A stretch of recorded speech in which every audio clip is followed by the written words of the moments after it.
The first time Ethan saw Lila, she was dancing in a ring of fire, her silhouette a wild, untamed flicker against the flames.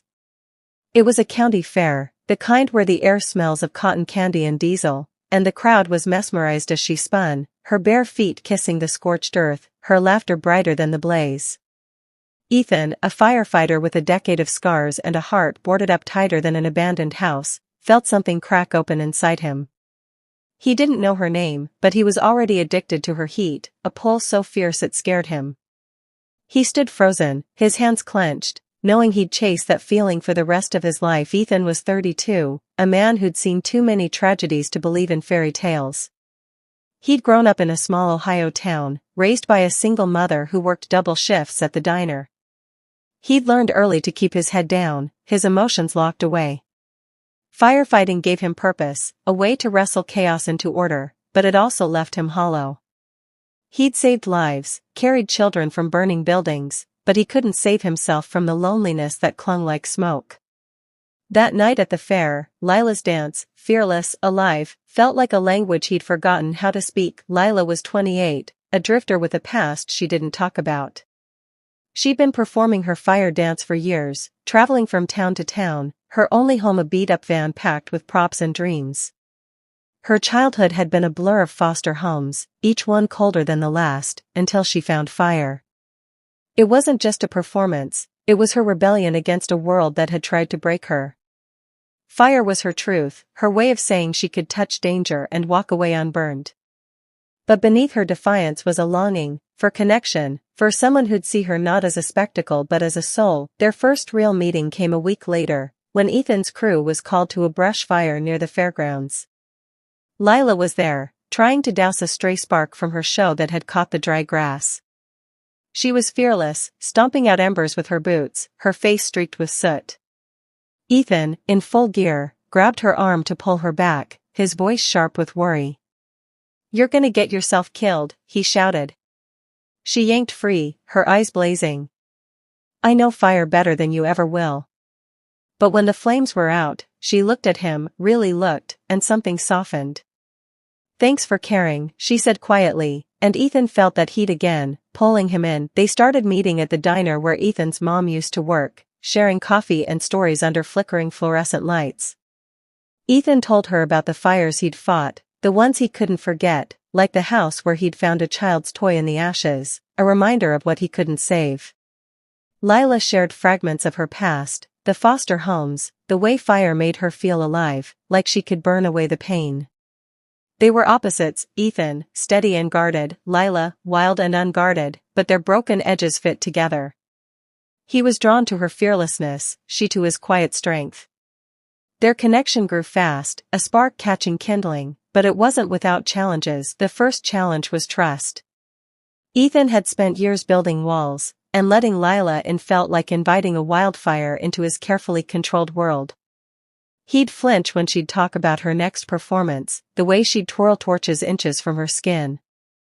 "Why do you need the fire?" he asked one night, his voice tight. "Why can't you just stay safe?" Lila's face hardened. "Safe?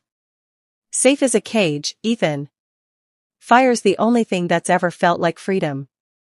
They argued, their first real fight, and she stormed out, leaving him staring at his coffee, wondering if he'd pushed her away for good. Lila, too, struggled. She'd spent her life running, from memories, from people who tried to hold her too tight. Ethan's steady presence was a comfort, but it also terrified her. She wasn't used to someone staying, someone seeing her as more than a fleeting thrill. When he showed up at her next performance, standing at the edge of the crowd with worry etched into his face, she felt a pang of guilt. She wanted to run to him, but the fire was calling, and she danced harder, faster, as if she could burn away her fear of being loved. Their second challenge was external, the town itself. Lila's performances drew crowds, but they also drew whispers. People called her reckless, a danger, especially after the brush fire. The local council pushed to ban her shows, citing safety concerns. Ethan, torn between his duty as a firefighter and his feelings for Lila, was caught in the middle. At a town meeting, he stood up, his voice steady but his hands shaking. "She's not the problem. Fire's dangerous, sure, but so's life. She's not hurting anyone, she's showing us how to face fear. His words swayed some, but not enough. The council voted to restrict her performances, and Lila, feeling caged again, packed her van to leave. Ethan found her at dawn, her van loaded, her eyes red from crying. "You're running," he said, not accusing, just stating a fact. She looked away, her voice small. "I don't know how to stay, Ethan. Everyone leaves me, or I leave them. It's easier that way." He stepped closer, his hand brushing hers. "I'm not leaving. And I don't want you to go. But if you do, I'll come find you. I'm addicted to your heat, Lila. I can't let that go." It was the most he'd ever said about how he felt, and it broke something in her.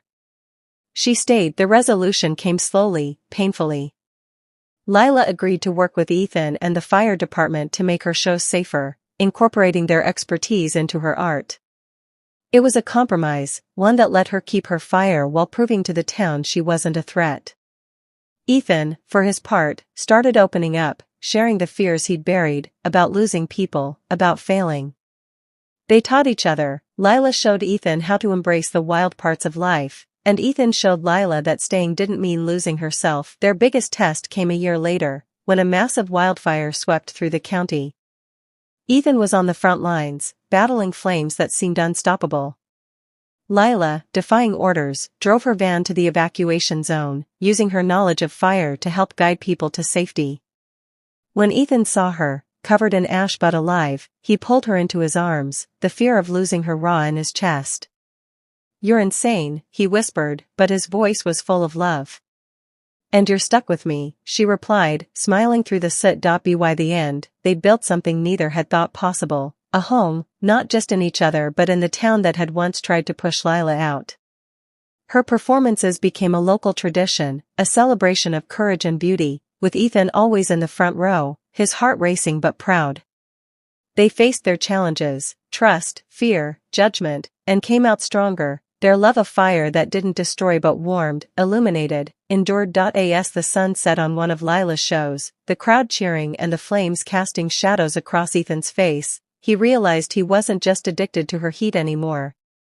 He was part of it, a partner in her dance, a man who'd learned to live with fire instead of fighting it. And Lila, looking out at him, knew she'd finally found a place to rest, a heart that burned as brightly as her own. Life is a fire, beautiful, dangerous, unpredictable. Don't run from it or try to control it. Embrace it, learn its rhythms, and find someone who'll dance with you through the flames.